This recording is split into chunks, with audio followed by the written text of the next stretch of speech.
Everyone, this is Umair Rasman, the cognitive consultant. I help people manage their weight, reduce their anxiety, and improve their performance.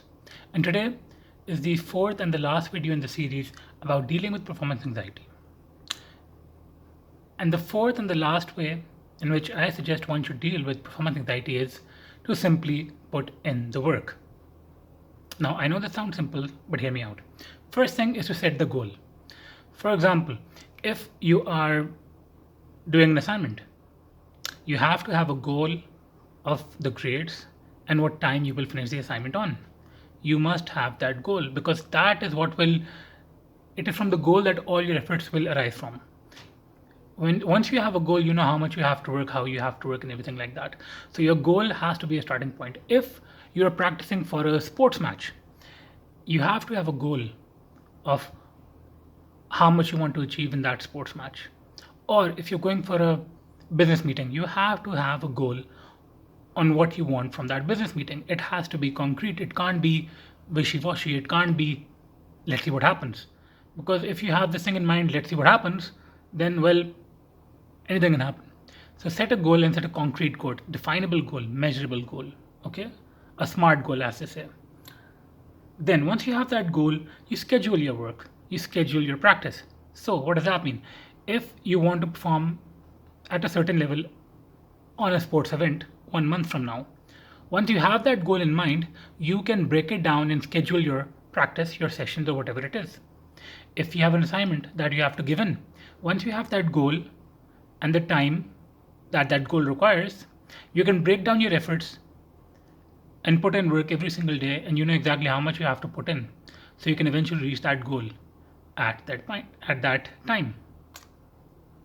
So once you have that goal, break it all down and practice it by breaking down. And the third is obviously practice. Now, it's self-explanatory that once you have a sports event, you have to practice every single day.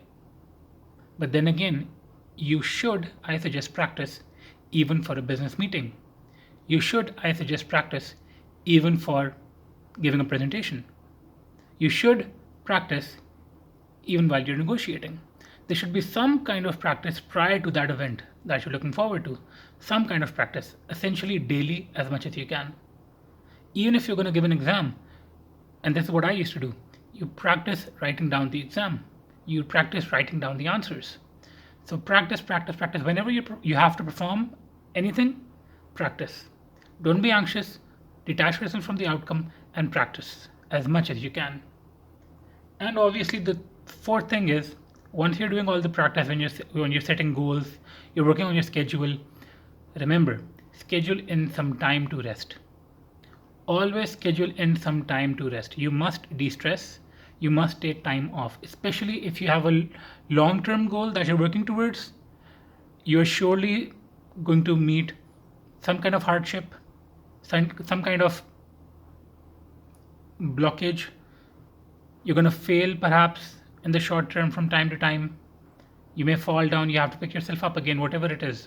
You would need to be ready for it and schedule some time off, some time to de-stress, some time where you can gather your thoughts and focus on something else for a while. Otherwise, you will quickly burn out. All right. So always schedule, always keep rest in mind, no matter what you're doing. All right. So this was enough for me today.